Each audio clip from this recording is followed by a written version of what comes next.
bénéfice qu'il y a. Sœur Dong, Sœur Yang, en vous entendant échanger et témoigner de l'œuvre des derniers jours de Dieu Tout-Puissant, je me sens énormément grandie et ça m'a beaucoup apporté. Remercions Dieu. Rendons grâce à Dieu. J'ai compris des vérités qui m'avaient échappé alors que j'étudiais la Bible. Et les difficultés sur lesquelles je butais dans ma foi en Dieu ont enfin été résolues. Mon cœur est beaucoup plus éclairé. Et le chemin de ma foi en Dieu est plus clair. Oui. Remercions Dieu Tout-Puissant. Frères et sœurs, c'est la faveur divine que Dieu nous En accorde. effet, rendons grâce Remercions au le Seigneur. Seigneur. Grâce lui soit rendue. Nous écouter partager les paroles de Dieu Tout-Puissant vous a donné de grands résultats. Quelles conclusions en tirer? Cela montre que les paroles de Dieu Tout-Puissant sont les paroles du Saint-Esprit. C'est la voix de Dieu. Nous sommes tous d'accord? Bien sûr que c'est oui. clair. Durant l'ère de la grâce, le Seigneur Jésus a laissé beaucoup de paroles inexprimées, parce que les gens ne pouvaient pas les recevoir en raison de leur faible stature. Le Seigneur Jésus a donc promis de revenir dans les derniers jours pour aider les gens à trouver la vérité. D'ailleurs, le Seigneur Jésus a déclaré « J'ai encore beaucoup de choses à vous dire, mais vous ne pouvez pas les porter maintenant. Quand le Consolateur sera venu, l'Esprit de vérité, il vous conduira dans toute la vérité. » Aujourd'hui, le Seigneur Jésus est revenu et s'est réincarné en Dieu Tout-Puissant. Voilà. Dieu Tout-Puissant a exprimé la vérité pour purifier et sauver l'humanité. Il a révélé le plan de gestion de Dieu. Ces vérités sont l'eau vive de la vie qui nous abreuve. En effet. Oui, c'est tout à fait vrai. Il nous suffit de lire souvent les paroles de Dieu Tout-Puissant et nous comprendrons la vérité et nos vies seront abreuvées. Exactement. Oui. Frères et sœurs, lisons encore les paroles de Dieu Tout-Puissant. Avec joie. Ouvrons à la page 1454. Dieu Tout-Puissant dit « Cette fois, Dieu vient faire son œuvre non dans un corps spirituel, mais dans un corps très ordinaire. Non seulement est-ce le corps de la deuxième incarnation de Dieu, mais aussi le corps dans lequel Dieu est revenu. C'est une chair très ordinaire. En lui, tu ne peux rien voir qui est différent des autres. Mais tu peux recevoir de lui les vérités qui ne t'ont jamais été dites avant. Cette chair insignifiante est l'incarnation de toutes les paroles de vérité de Dieu. Elle assume l'œuvre de Dieu dans les derniers jours et est une expression de tout le tempérament de Dieu que l'homme doit en arriver à connaître. Ne désirais-tu pas ardemment voir le Dieu du ciel? Ne désirais-tu pas ardemment comprendre le Dieu du ciel? Ne désirais-tu pas ardemment voir la destination de l'humanité? Il te dévoilera tous ces secrets qu'aucun homme n'a pu te dévoiler. Et il te dira même les vérités que tu ne comprends pas. Il est ta porte d'entrée dans le règne et ton guide dans la nouvelle ère. Une telle chair ordinaire renferme de nombreux mystères insondables. Ses actions peuvent être indéchiffrables pour toi, mais le but de toute l'œuvre qu'il fait suffit pour que tu vois qu'il n'est pas une simple chair comme le croit l'homme, car il représente la volonté de Dieu, ainsi que le soin apporté à l'humanité par Dieu dans les derniers jours. Bien que tu ne puisses pas entendre les paroles qu'il dit et qui semblent secouer les cieux et la terre, bien que tu ne puisses pas voir ses yeux comme des flammes ardentes, ni sentir la discipline de sa tige de fer, tu peux entendre la fureur de Dieu dans ses paroles et savoir que Dieu a de la compassion pour l'humanité. Tu peux voir le tempérament juste de Dieu et sa sagesse, et aussi te rendre compte du souci et de l'attention que Dieu a pour l'humanité tout entière. L'œuvre de Dieu dans les derniers jours est de permettre à l'homme de voir le Dieu du ciel vivre parmi les hommes sur la terre. et de permettre à l'homme de connaître, obéir, vénérer et aimer Dieu. C'est pourquoi il s'est fait chair une deuxième fois. Bien que ce que l'homme voit aujourd'hui soit un Dieu qui est le même que l'homme, un Dieu avec un nez et 2 yeux, un Dieu ordinaire. À la fin, Dieu vous montrera que sans l'existence de cet homme, le ciel et la terre subiraient un changement énorme. Sans l'existence de cet homme, le ciel s'obscurcira, la terre deviendra un chaos et toute l'humanité sera accablée par la famine et des plaies. Il vous montrera que, sans le salut de Dieu incarné dans les derniers jours, alors Dieu aurait depuis longtemps jeté l'humanité tout entière en enfer. Sans l'existence de cette chair, vous seriez éternellement le chef des pécheurs et à jamais des cadavres. Vous devriez savoir que, sans l'existence de cette chair, toute l'humanité ferait face à une calamité inévitable et aurait de la difficulté à échapper à la punition plus sévère que Dieu infligera à l'humanité dans les derniers jours. Frères et sœurs, lisons un autre passage. Oui. Je vais le cacher. D'accord. Faut pas qu'il le trouve. C'est la police.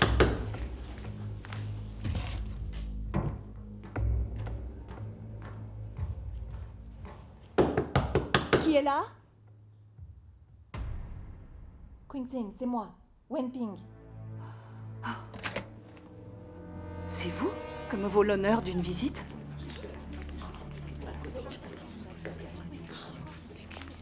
Pasteur Kiao, ancien Zhou. Pasteur Kiao, ancien Zhou.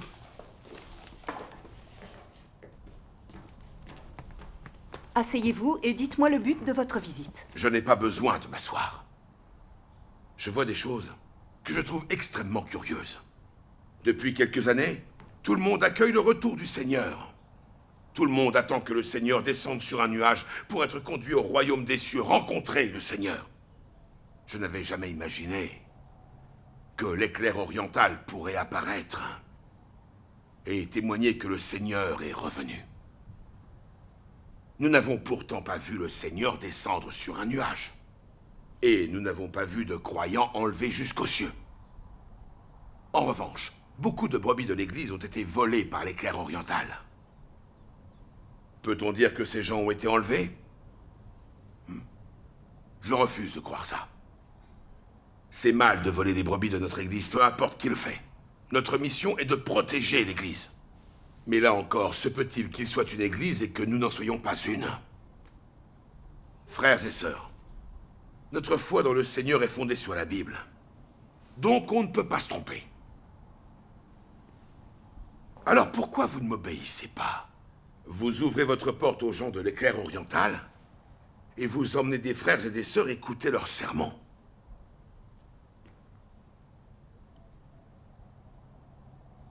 Vous ne craignez pas de prendre le mauvais chemin? Pasteur Kiao, Écoutez. ancien Zhou, asseyez-vous et discutons-en. Oui, Pasteur Kiao, pourquoi ne pas en discuter?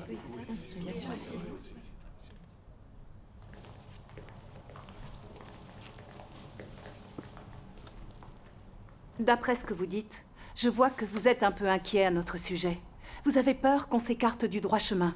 Ça, je peux le comprendre. Mais que je sache, la Bible ne nous a jamais interdit de recevoir des étrangers. Et le Seigneur Jésus ne nous a jamais interdit de recevoir les gens de l'éclair oriental.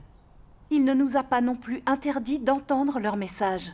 Exact. Le Seigneur Jésus a même prédit qu'un éclair viendrait de l'Orient et brillerait jusqu'en Occident. Amen. Amen. Notre examen de l'éclair oriental n'est-il pas conforme à la Bible et à la parole du Seigneur? Pourquoi devez-vous nous brider? Si vous ne permettez pas qu'on étudie l'éclair venu de l'Orient, ce ne serait pas parce que les gens de l'éclair oriental ont volé des bonnes brebis? Si le Seigneur est venu voler des trésors, seriez-vous capable d'empêcher cela? Il n'en est pas question. Personne ne pourrait l'en Pourquoi ne empêcher. pas vous demander ce que le Seigneur attend de vous à propos du vol de brebis par l'éclair oriental? Pourquoi ne pas approfondir sérieusement? Est-ce que ce que vous faites est conforme à la Bible? Si l'éclair oriental est le vrai chemin et que le Seigneur se manifeste et œuvre, ne craignez-vous pas de lui résister et de l'offenser? Pasteur Kiao, que l'éclair oriental soit ou non le retour du Seigneur et le vrai chemin, il vous faut investiguer sérieusement pour en avoir le cœur net. Si vous condamnez sans vous poser de questions, uniquement par principe, vous prenez le risque de condamner le vrai chemin et de résister à Dieu. Est-ce que vous n'avez pas peur de vous opposer à Dieu en condamnant l'éclair oriental? N'auriez-vous donc pas le moindre respect pour Dieu? Vous n'êtes pas scrupuleux dans vos paroles et vos actes, et ça me paraît très périlleux. C'est vrai. Nous croyons au Seigneur Jésus-Christ. Vous croyez en Dieu Tout-Puissant. On ne suit pas le même chemin. De quel droit vous me faites la morale? Vous ne manquez vraiment pas de culot. Venir nous voler nos brebis de façon éhontée. Qui vous a permis de prêcher sur notre territoire? Pasteur Kiao, pensez-vous que vos propos respectent la parole du Seigneur? Les croyants sont les brebis du Seigneur et n'appartiennent à personne d'autre que lui. En effet. Comment osez-vous dire qu'une brebis est à vous? Comment le pasteur Kiao peut-il dire que nous sommes ses brebis? C'est faux. Le Seigneur revient dans les derniers jours emmener ses brebis. Si vous étiez fidèle au Seigneur et responsable des frères et des sœurs, en entendant les témoignages de son retour, vous devriez inciter les frères et les sœurs à chercher la voie du Seigneur et à accueillir son retour. C'est ça, être un serviteur loyal et clairvoyant. Oui, C'est absolument. juste. Et comment vous vous comportez? Systématiquement, vous empêchez les frères et les sœurs d'étudier le vrai chemin. Comment dois-je considérer vos actes et vos paroles? Est-ce qu'ils ne sont pas comparables à ceux des pharisiens hypocrites qui s'opposaient au Seigneur Jésus? Êtes-vous réellement conscient de ce que vous faites? Vous devriez demander au Seigneur ce qu'il pense de votre façon d'agir et vous livrer à une sérieuse introspection. Ça vous serait utile. Moi, je crois au Seigneur Jésus-Christ. Je me base sur la Bible, donc je ne peux pas avoir tort. C'est vous qui feriez mieux de réfléchir. Pouvez-vous trouver dans la Bible un fondement pour votre foi en Dieu Tout-Puissant? Et c'est vous qui me donnez des leçons. De quel droit vous me faites la morale? Vous osez faire la morale au pasteur Kiao? En méprisant les paroles du pasteur, c'est vous qui vous écartez du droit chemin. Arrêtez donc vos inepties, et pour votre gouverne. Vous ne pouvez pas prêcher ici sans le consentement du pasteur et de l'ancien. Maintenant, allez-vous-en avant qu'on appelle la police. Ça suffit maintenant. Si vous ne partez pas, j'appelle la police. Où sont passées votre patience, votre humilité et votre amour? Que dirait le Seigneur en vous voyant? Est-ce digne d'un croyant de chasser les gens? Est-ce l'un des enseignements du Seigneur? La Bible nous dit pourtant que nous devons accueillir l'étranger avec amour, alors en chassant les gens. Est-ce que vous suivez la Bible? Si vous acceptez leur prêche, on vous exclura. C'est vraiment vrai. Vous n'y êtes pour rien. Ça ne nous fait aucun bien. Je n'arrive pas à y croire. Comment peuvent-ils être S'il comme vous ça? plaît, Sorli, écoutez-moi. Il faut que vous compreniez pourquoi nous avons chassé les gens de l'éclair oriental. Il y a évidemment une raison. Le message de l'éclair oriental est trop profond. Beaucoup de gens entendent leur message et se mettent à croire en Dieu Tout-Puissant et trahissent ainsi le Seigneur. C'est pour ça qu'ils se tournent vers eux. Vous ne comprenez pas assez la Bible. Votre stature est encore faible, spirituellement parlant. Tout à fait. Vous ne faites pas encore assez preuve de discernement. Il est facile de vous tromper. En agissant de la sorte, nous vous protégeons. Comment se fait-il que vous n'ayez pas compris que c'est dans votre intérêt? Oui, mais pasteur Kiao, si vous chassez les gens de l'éclair oriental, ne serait-ce pas à cause de leur message puissant et concret? Parce que vous avez peur qu'il arrive à nous tromper? Le Seigneur en qui nous croyons est le Christ. Il est le vrai Dieu. Notre foi est basée sur la Bible. Comment pourrait-on nous tromper? C'est un bon laissons-le aller jusqu'au bout. La vérité de la Bible est de notre côté. Peu importe la personne qui nous délivre le message. Peut-il être plus fort que la Bible? Non, certainement pas. Le message de l'éclair oriental est plus fort que la vérité de la Bible. Qu'est-ce que cela nous montre? Cela montre que le Seigneur s'est manifesté et qu'il est en train d'œuvrer. Parce que seul le Seigneur se manifestant et œuvrant peut être plus fort que la parole biblique. D'autant que seul le Christ est la vérité, le chemin et la vie. Amen. En dehors de lui, Qui d'autre pourrait-il énoncer un message plus fort que la vérité se trouvant dans la Bible? Je pense que vous devriez méditer sur cette question. Oui, C'est elle mérite aussi qu'on y mon avis. réfléchisse. Oui, en fait, il y a une chose que je n'ai pas osé dire jusqu'à présent. Ces temps-ci, il n'y a plus aucune lumière ni aucune illumination à l'intérieur de vos prêches. Vous ne faites que ressasser des connaissances figées et des théories creuses. Ça fait longtemps que les frères et les sœurs sont fatigués d'entendre ça. Ils en ont assez, ça ne leur apporte rien dans la vie. Partout, les gens se découragent, ils tombent dans les ténèbres et perdent la présence du Seigneur. Ce n'est pas que vous ne soyez pas clairs, vous, les pasteurs et les anciens, mais si la volonté du Seigneur est primordiale, comment se fait-il que vous ne vous préoccupiez pas davantage de notre bien-être à nous? Oui, c'est vrai. Vous savez le nombre de frères et de sœurs qui souffrent profondément, qui se sentent impuissants quand ils n'ont rien pour enrichir leur vie et vivent dans les ténèbres. C'est vrai qu'on souffre. Se sentent impuissants et malheureux. Aujourd'hui est un moment clé. Nous accueillons la venue du Seigneur. Alors pourquoi ne pas nous aider à chercher les traces de l'œuvre de Dieu? Oui, pourquoi vous ne nous encouragez pas? Tout ce que vous savez faire, c'est verrouiller l'Église et contrer les clercs orientales. Est-ce vraiment respecter la volonté du Seigneur? Pourquoi vous faites ça? Quel est votre objectif? Je ne vous comprends vraiment pas. Sœur Song, comment pouvez-vous dire une chose pareille? Est-ce que je n'ai pas toujours agi pour votre bien? Si. Quelle que soit la profondeur du message de l'éclair oriental, il ne représente pas forcément le Seigneur. Et n'est ni sa manifestation, ni son œuvre. Auriez-vous oublié la prophétie du Seigneur Jésus? Dans l'Évangile selon Matthieu, chapitre 24, versets 23 et 24, « Si quelqu'un vous dit alors, le Christ est ici ou il est là, ne le croyez pas. Car il s'élèvera de faux Christ et de faux prophètes. Ils feront de grands prodiges et des miracles, au point de séduire, s'il était possible, même les élus. » De nos jours, de faux Christ surgissent de partout et trompent les gens. Nous devons donc être prudents et mesurés vis-à-vis de l'éclair oriental, pour ne pas être dupés. Ces derniers jours, j'ai perçu de manière claire qui vous êtes et ce que vous faites. Dites-nous la vérité. C'est vraiment la peur qu'on soit dupé qui vous pousse à nous empêcher d'étudier le véritable chemin? Et est-ce aussi risqué que vous le pensez? Nous croyons dans le Seigneur Jésus. Nous sommes donc ses brebis. Puisque nous avons sa protection, comment pourrions-nous être dupés? C'est exact. Un jour, le Seigneur Jésus a dit, « Mon Père, qui me les a donnés, est plus grand que tous, et personne ne peut les ravir de la main de mon Père. » Ce qui montre que les brebis du Seigneur ne peuvent pas lui être arrachées, pas même par Satan, parce qu'elles sont dans la main de Dieu. Oui, c'est tellement juste. Puisque le Seigneur est avec nous, pourquoi devrions-nous craindre d'être trompés par de faux Christ et de faux prophètes? Est-il possible que vous ne croyiez pas à son omnipotence, en nous empêchant de chercher et d'étudier le vrai chemin? Agissez-vous au nom du Seigneur? Oseriez-vous dire qu'il serait satisfait de votre comportement? Je trouve votre attitude à l'égard de l'éclair oriental très injuste, parce que non seulement vous ne cherchez pas à en savoir plus, mais vous le condamnez par principe. C'est une période critique car la fin de l'ère approche. Et nous devrons rendre compte au Seigneur de tout ce que nous faisons.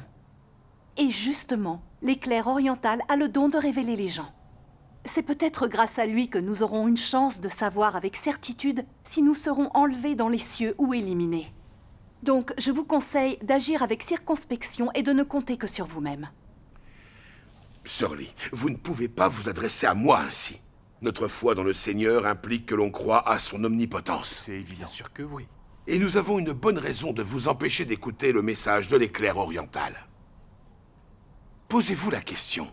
Si l'éclair oriental était vraiment le retour du Seigneur, est-ce que nous, les pasteurs et les anciens, nous ne serions pas déjà au courant? Évidemment. Auriez-vous besoin que d'autres témoignent de son retour?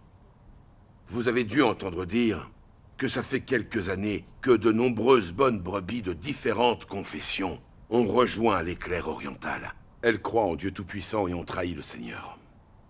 En tant que serviteur et intendant du Seigneur, comment ne pas vous mettre en garde contre l'éclair oriental? C'est son devoir. Si tous les croyants se mettaient à suivre l'éclair oriental et donc à trahir le Seigneur, comment pourrions-nous rendre des comptes au Seigneur quand il viendra? De toute façon, C'est à nous que le Seigneur a confié son troupeau. Il est de notre devoir de vous protéger, et nous sommes responsables de votre vie. Exact. Puisque c'est ce qui nous anime, comment pourrions-nous avoir tort d'agir ainsi? Le pasteur Kiao a raison. Sœur Lee, tenez, lisez la Bible. Allez-y. Paul a dit « Je m'étonne que vous vous détourniez si promptement de celui qui vous a appelé par la grâce de Christ pour passer à un autre évangile. Mais quand nous-mêmes, quand un ange du ciel annoncerait un autre évangile que celui que nous vous avons prêché, qu'il soit anathème. Amen. Par conséquent, nous devons défendre le nom du Seigneur et son chemin. Il nous le dit clairement. Nous ne devons suivre aucun autre évangile. Exactement, oui. Et vous, que faites-vous? Vous vous détournez de la Bible et au lieu de défendre le nom du Seigneur, vous préférez croire au message de l'éclair oriental. Vous avez abandonné le Seigneur et vous vous êtes tourné vers un autre évangile. C'est extrêmement grave de trahir le Seigneur. C'est commettre le crime d'apostasie. Vous devriez vous avouer coupable devant le Seigneur. Demandez-lui pardon sous peine d'être maudite. Vous savez, ancien Zhou, les paroles que vous avez citées sont celles de Paul dans la Bible. À l'époque de l'ère de la grâce, les paroles de Paul étaient exactes. Mais en parlant d'accueillir son retour, le Seigneur Jésus a dit « Au milieu de la nuit, on cria « Voici l'époux, allez à sa rencontre !» Amen. Amen. Voici, je me tiens à la porte et je frappe. Si quelqu'un entend ma voix et ouvre la porte, j'entrerai chez lui, je souperai avec lui, et lui avec moi. Amen. Mes brebis entendent ma voix. Je les connais, et elles me suivent. Amen. Alors pourquoi ne pas attendre avec vigilance, comme le demande le Seigneur, et pourquoi ne pas rester à l'écoute de sa voix pour l'accueillir à son retour? Si nous cherchons et étudions les paroles de Dieu Tout-Puissant et que ça nous permet d'entendre la voix de Dieu et de voir son œuvre, n'est-ce pas un comportement loué par Dieu? Comment pouvez-vous traiter cela d'apostasie? Je n'approuve pas votre formulation. Même si je ne peux pas dire avec certitude que l'éclair oriental est bien le retour du Seigneur Jésus, je peux quand même affirmer que l'éclair oriental vient de Dieu. Les paroles prononcées par Dieu Tout-Puissant sont la vérité. En effet. C'est comme si le Saint-Esprit parlait à toutes les églises. Amen. Nous vous encourageons donc à chercher et à étudier l'éclair oriental. Ainsi, vous ne pécherez pas et n'offenserez pas le Seigneur. Et vous ne serez pas maudits. Maman, je suis là. Bonjour mes oncles et mes tantes. Tu sors de l'école? Ça va? Oui, à l'instant. Pasteur Kiao, ancien Zhou, ma fille a besoin de moi, il faut que je prépare le dîner. Nous vous laissons. Écoutez-moi tous. Vous devez prier et confesser vos péchés au Seigneur. Vous ne devez absolument pas vous écarter du chemin du Seigneur, surtout au moment crucial de son retour pour aller croire à un autre évangile. On s'en va.